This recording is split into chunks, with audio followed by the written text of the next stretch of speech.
Alors, bien-aimés, les amoureux de ce moment de prière, allais-je dire, les amoureux du Seigneur, et vous qui aimez vraiment suivre ces moments que nous passions ensemble avec vous en ligne, vous allez remarquer que ce temps-ci, nous sommes en train d'avancer avec nos enseignements. C'est vrai, c'est vrai. Il faudrait que les hommes se nourrissent de la parole de Dieu. Il faudrait que les hommes grandissent dans cette parole. Alors, j'aimerais aujourd'hui vous dire encore un grand merci parce que vous allez remarquer, je suis dans la joie, j'ai l'immense plaisir de venir encore devant vous, devant vos smartphones, devant vos ordinateurs et mais aussi devant vos télévisions intelligentes. Donc aujourd'hui, nous sommes là par la grâce du Seigneur. Nous venons encore vous apporter une très bonne nouvelle. La bonne nouvelle qui va changer la vie de quelqu'un. Alors pour commencer, je veux dire d'abord merci à vous qui nous faites confiance, vous qui vous êtes abonnés déjà et vous qui partagez les émissions. Nous vous disons un grand merci et à toi également qui n'a pas aussi eu le temps de t'abonner. Nous te disons merci pour excusez, cet amour que tu vas vraiment prouver pour t'abonner afin de l'élargir cette communauté. Vous allez remarquer que la santé n'est pas tellement au point, mais pour l'amour d'enseigner la parole du Seigneur, pour l'amour de vous apporter à chaque fois ce qu'il faut vous apporter, je me suis disposé au moins pour venir aujourd'hui. Alors je veux saluer tous ceux qui nous soutiennent de près ou de loin, et tous ceux qui nous soutiennent matériellement, financièrement et physiquement. Nous vous saluons, nous vous disons tous un grand bonjour et une salutation ointe qui vient de la part de notre reconnaissance en notre Seigneur et Sauveur Jésus-Christ de Nazareth. Pour commencer, j'aimerais vous dire une chose. Vous allez remarquer à partir du mois de janvier, nous aurions d'autres programmes que nous allions élaborer et donner à vous. Car nous allions commencer avec notre émission Célébrons-le. Le concept Célébrons-le, le Seigneur nous l'avait donné depuis fort longtemps. Mais on ne pouvait pas encore rentrer dans ce moment. Il fallait mettre d'abord les choses au point, les conditions au point. Et parce que Célébrons-le serait une émission où nous allions recevoir des pasteurs pour débattre pas mal des thèmes qui nous seront proposés par la rédaction. Alors aujourd'hui, je viens vous dire un grand merci. Pourquoi je dis un grand merci à vous aujourd'hui? Parce que je reconnais la grandeur de Dieu en moi. Et je reconnais également la grandeur de Dieu en vous. Ce que nous sommes en train de vivre là n'est pas un produit d'hasard. Mais ce que nous sommes en train de vivre, je vous le dis, mes frères et sœurs, c'est la grâce de Dieu. Personne n'a mérité cela. Personne ne savait qu'aujourd'hui, il devait se lever. Et personne également ne savait n'avait pas en tête qu'aujourd'hui, il ne devait pas vivre. C'est pourtant dire que l'homme n'est pas maître de son souffle, car il ne sait pas où mettre même ses plantes des pieds, dit la parole du Seigneur selon Jérémie. Mais vous et nous, dormir, se réveiller n'est pas une habitude. Dormir, se réveiller n'est pas quelque chose qu'on a mérité. Mais je vous assure, oh mes frères, c'est la grâce qui nous vient de Dieu. Le Seigneur nous a sélectionnés parmi les vivants de ce matin, accusé. Alors, nous voulions commencer ce moment. J'aimerais bien que tu appelles ton frère et ta soeur, lui qui est un peu distrait. Appelle-le, dis-le que l'heure de l'enseignement a commencé, le pasteur veut enseigner. Alors, je me présente, je suis le révérend pasteur Vishal Cédré. les dirigeants des églises ministères de la repentance. Nous émettons depuis la ville de Brazzaville et aujourd'hui, je viens encore auprès de vous apporter une très bonne nouvelle. Je dis bien vous apporter une très bonne nouvelle. Ici, la bonne nouvelle n'est pas que tu as décroché un travail. La bonne nouvelle n'est pas que on va te marier demain. Non, non, non. Ici, la bonne nouvelle, c'est la parole du Seigneur. Parce que, raison pour laquelle ça s'appelle évangile. En anglais, on dit gospel, c'est-à-dire bonne nouvelle. Alors, j'ai le réel plaisir de me présenter devant vous et apporter cet enseignement. Là, je m'en vais encore saluer tous les repentis du monde entier, vous que nous suivez de partout dans le monde entier. Je vous dis un grand merci. Mais aujourd'hui, je viens avec quelque chose. Nous allions parler sur quelque chose qui est très capital. Toi qui es en quête de la connaissance, la bonne adresse, c'est celle-là. Tu es sur la bonne adresse. Toi qui viens de tomber sur nos vidéos, nos séquences de prière ou encore des enseignements, ne zappe pas, reste là, le Seigneur veut te dire quelque chose. Alors aujourd'hui, mes frères, nous allions prendre rapidement, très rapidement nos Bibles. Nous sommes dans le livre de Jean chapitre 11. Jean chapitre 11, nous allions parcourir le verset 39 jusqu'au verset 40. Je réitère Jean chapitre 11 et le verset 39 à 40. Lisons la parole du Seigneur dans Jean chapitre 11, le verset 39 à 40. La Bible dit une chose. Ôtez la pierre. Je m'excuse. Je vous prie de m'excuser, allais-je dire. Marthe, la sœur du mort, lui dit, Seigneur, ils sont déjà. Car il y a 4 jours qu'il est là où, c'est-à-dire dans la tombe. Le verset 40, Jésus lui dit, ne t'ai-je pas dit que si tu crois, tu verras la gloire de Dieu. Bien-aimés frères, je vous invite de vous asseoir confortablement car le Seigneur nous a donné une nourriture. La Bible nous dit que Jésus, lui qui était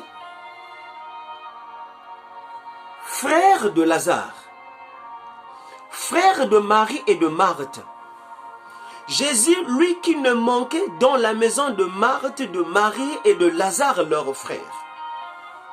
La Bible nous montre l'infinité qu'avait Jésus avec cette famille.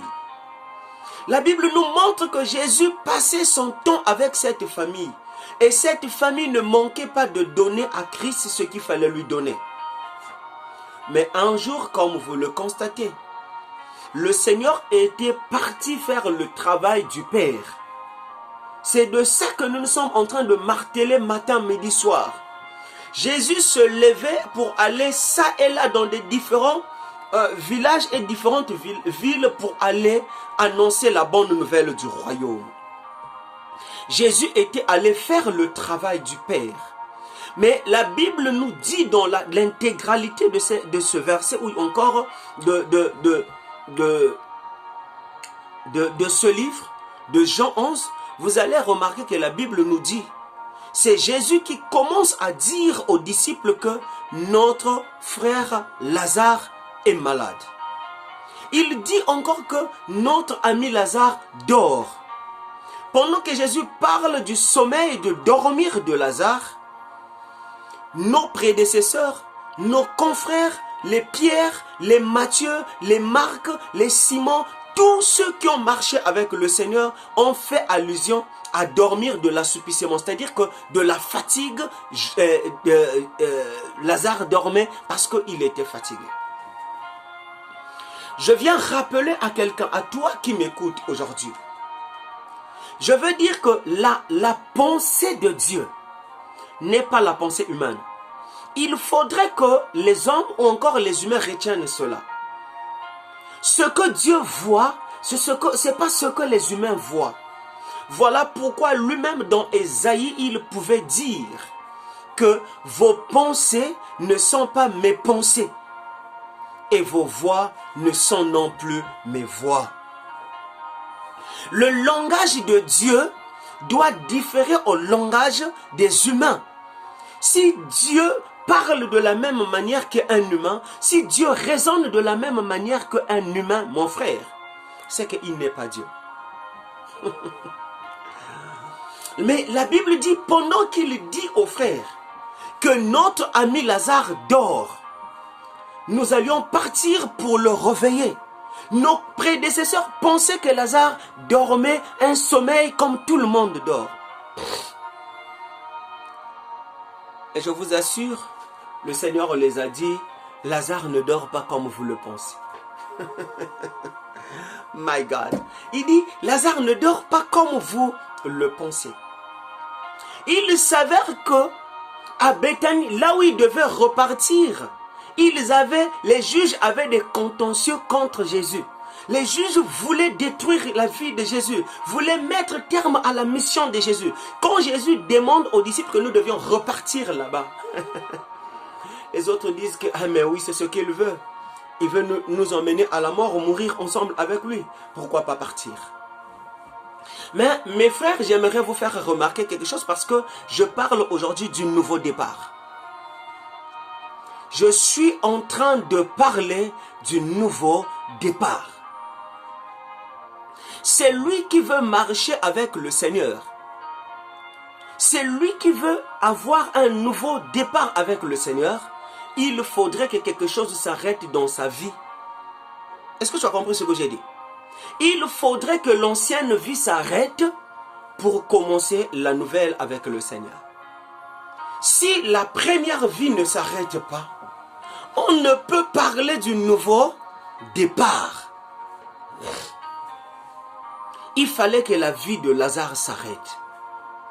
Mais quand Jésus arrive à Béthanie, là où se trouvaient les funérailles de Lazare, là où les gens étaient venus, allais-je dire, pour assister à Marthe, à Marie, le frère, les sœurs du défunt. Mais la Bible dit, quand Jésus arrive à l'entrée de la ville, ils ont eu l'information que le maître était là. Ils étaient informés. Lesquels qui étaient informés? C'est de la famille de Lazare. En particulier, Marthe et Marie. Ils avaient été informés. La Bible dit, je veux plus prendre le verset 39 et 40, donc nous sommes en train de développer.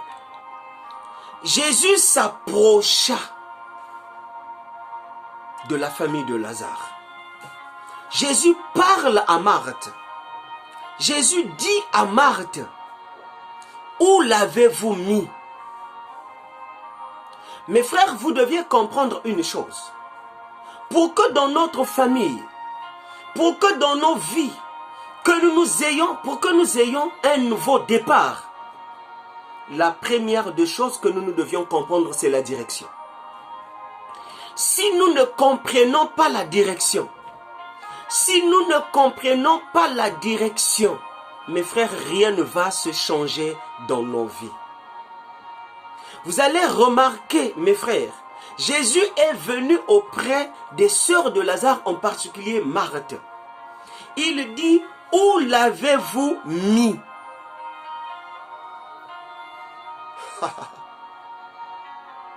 Vous allez remarquer dans le cœur de Marthe, le cœur de Marthe était rempli des choses. Le cœur de Marthe était rempli d'autres compassions négatives. Dans le cœur de Marthe, il y avait des pensées négatives. Marthe avait des doutes en elle. Et pourtant, la résurrection de Lazare n'était pas la toute première résurrection du ministère de Jésus. Marthe ne devait pas être étonnée. Là-dessus, je veux parler à quelqu'un. Assurément, tu avais entendu parler des merveilles de Dieu. Et aujourd'hui, les choses tâtonnent dans ta vie et tu ne veux pas comprendre ou croire que le Seigneur peut faire quelque chose de nouveau avec toi. Mais avant que Jésus ne ressuscite Lazare, la première résurrection du ministère de Jésus a eu lieu avec la fille de Jairus. La deuxième a eu lieu avec le fils de la veuve de Naïm. Les Marthe et Marie, elles étaient tous informées que Jésus est la résurrection. Mais le jour où Jésus se présente devant Marthe, dit: où l'aviez-vous mis? Dans le cœur de Marthe, il n'y avait que des doutes. Marthe dit une chose à Jésus: Seigneur, il sent déjà. Ça fait 4 jours qu'il est dans la tombe. J'aimerais dire à quelqu'un, quand Dieu veut faire quelque chose dans ta vie, même quand il a déjà fait cette chose-là avec une autre personne, mais quand il le fera avec toi, la chose aura plus d'impact, aura plus de gloire. Et il fera cette chose d'une manière extraordinaire.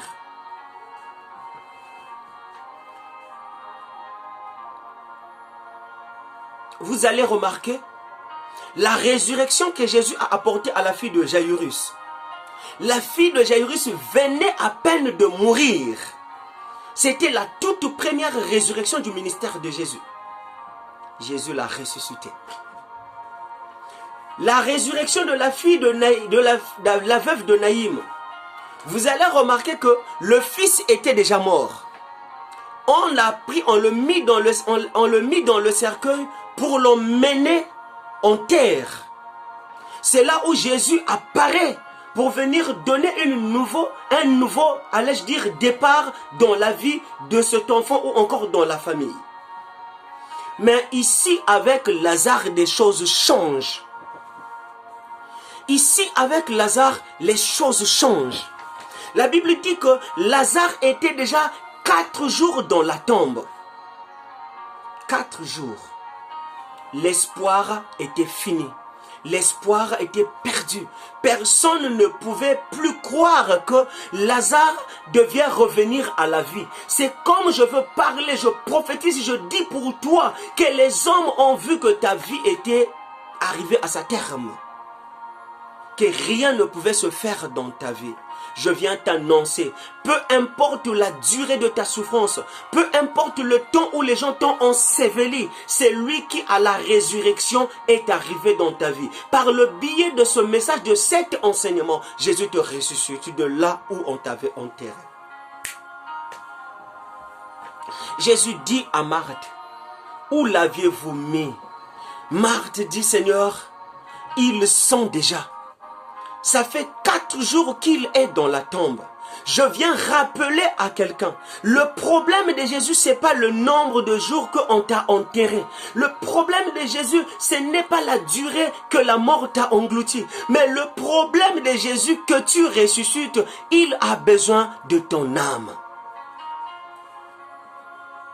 Voilà pourquoi il dit à Marthe, Marthe, ne t'ai-je pas dit, si tu crois, tu verras la gloire de Dieu.